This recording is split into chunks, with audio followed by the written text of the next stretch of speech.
right, Full Metal Justice. It started with actually the first riff in the song. That was the first part. It was a very strange thing for me to make, but very easy to play when you once learned it. And from there it kind of continued into what it is, punky stuff. The lyrics in the song actually is about a very famous movie. Yeah, I remember now? Yeah, I remember. It's about Hellboy. I was going for a kind of short song to mix stuff up with the Magnus long ones.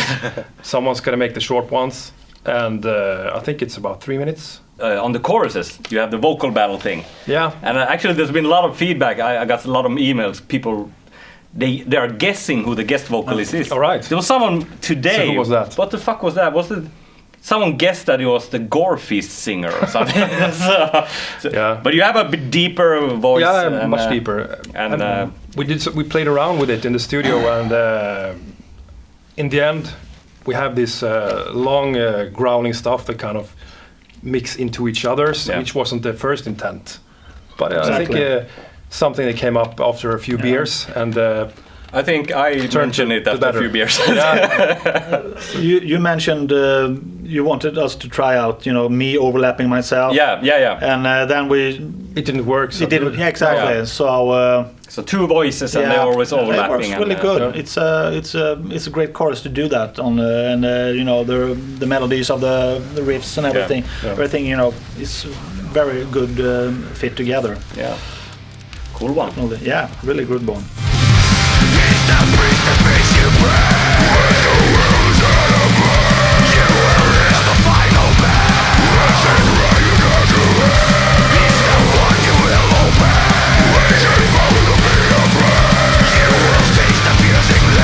All right, and the next song on the album is Scandinavian Satan. Oh yeah. It's a song that it's a typical Magnus song, you can say. You can recognize it immediately by the first riff, but it's a really good energized song. Which, old school stuff. Yeah, old school energized, really pretty fast paced song, which yeah, it's typical Magnus, and it's great. It's basically about the end of the world. I think he took like a poem from, like a mythical poem from a couple of hundred years ago that was written. So it's like a Nordic. What's it called? I think it's called Voluspa. It's a sort of a Nordic, mythology thing. Or is it Icelandic or something like that? Yeah. So there's a part there that's basically about the end of the world, and we shamelessly stole it, basically, straight up. And Magnus came up with the thing. I think it was Magnus. The first verse and the second verse, they're exactly the same, but the second verse is in Swedish. Yeah. So cool. That was cool. Yeah. It added a bit of a exotic feel. And this is also one of the tracks on the album that went too fast.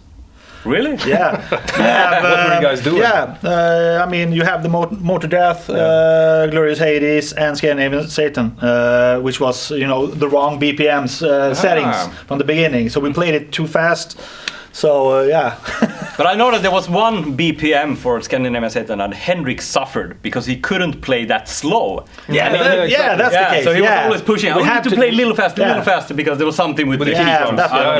A drummer thing. Yeah. He can only play fast, so slow was too hard. Yeah. Young kids, they can only play fast.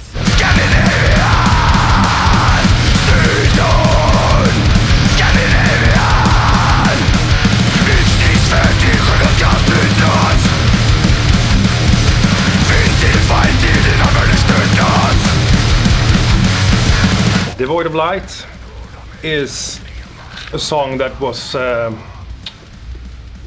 actually the first one I did for this album, and it was it is divided into two sections, you can say. It starts out pretty heavy, brutal, and from there it goes to a more faster song. So when I did it, I usually try to do the vocals and stuff for my songs, but I just couldn't figure it out. Okay, I got this song, which I I think it's a good song, but how the fuck am I supposed to do the vocals? That's when you give it to Johan. So Johan, take it from here. Definitely some Morbid Angel vibes there in the beginning. Yeah. It's a very Definitely. sludgy, heavy thing, and Very. with Johan's vocal approach, I tend to think about Davy Vincent when I hear the vocals. Yeah. It has that domination thing to it. It's really cool. But a bit better, right? Of course, Yeah, of course, a lot better. Better than Evil Deed. I think it was supposed to be called End of God, right? The idea to the lyrics came from actually the opening scene from Dracula. Yeah. Ah. Bram Stoker's Dracula, Yeah. when he arrives in this church kind of... Oh yeah, in the wedding stuff in the beginning. yeah, when his wife is dead, Yeah. he kind of takes it out on God. He puts his sword through this cross, and he... the feeling he kind of sent out.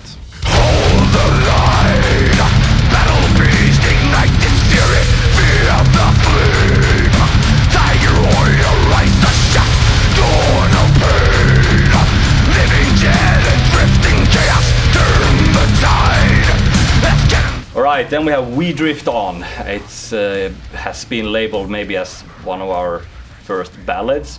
It's not a type of every rose has its thorn kind of ballad. It's Almost very close, almost I guess. there. Yeah. It's it's pretty heavy. Some people say it's very doomy, but I think the main thing that we sort of thought about when we sort of mentioned ballad is that we take it down pretty heavily on the choruses. It's clean guitars and very sort of naked, what do you call it, very clean, open thing, and Johan whispers on it and emotional, stuff like that. Yeah.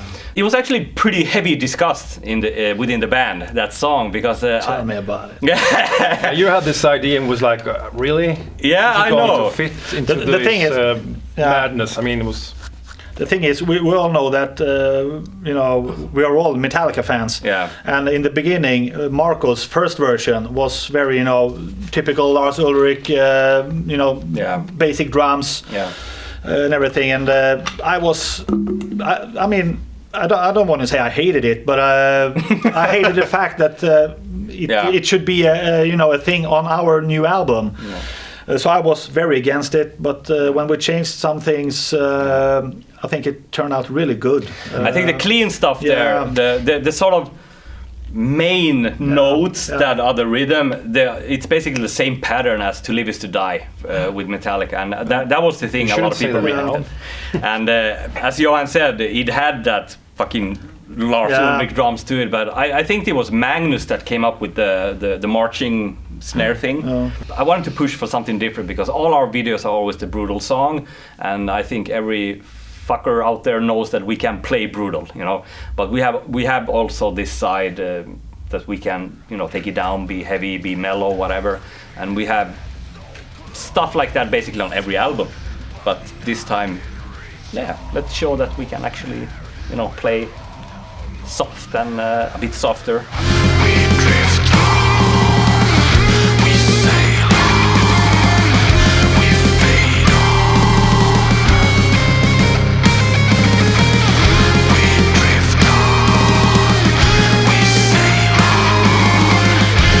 Beyond the Frail, the last song of Royal Destroyer. What can we tell about that? It's a very, can you say melodic, extreme, fast, I don't know. Marko did the song, which he did excellently. One cool thing, when you did the demo version of this, and you had your son doing the vocals for it. I was like, how the fuck can I top this? Matteo is the singer of Sörqvist, and it was like a more screamier style than high-pitched screamier style. Something that I can do today, so. And the tough part is when you make the demos too good. Yeah, exactly. Yeah, I know. But that's a typical thing. I mean, it doesn't matter if you do like a demo of a solo or something. You shouldn't overdo it. It's always better on the demo. Yeah, exactly. Exactly. The first time you hear it, it's always better. There's basically a melody going all the way through so there wasn't no space for any solo. So it's. There's always space. There's never. Could be after or before the song. After the album. We have 2 seconds here. Bonus CD. played with the solos only. Yeah, Morbid Angel did Next it. time.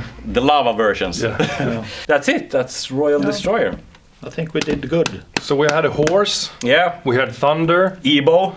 Cowbell. I don't Oh, think yeah, we forgot. We mentioned the cowbell. The And Scandinavian guess who plays Satan. cowbell on Scandinavian Satan? That's Mr. Janne Terminator Sarenpää, actually.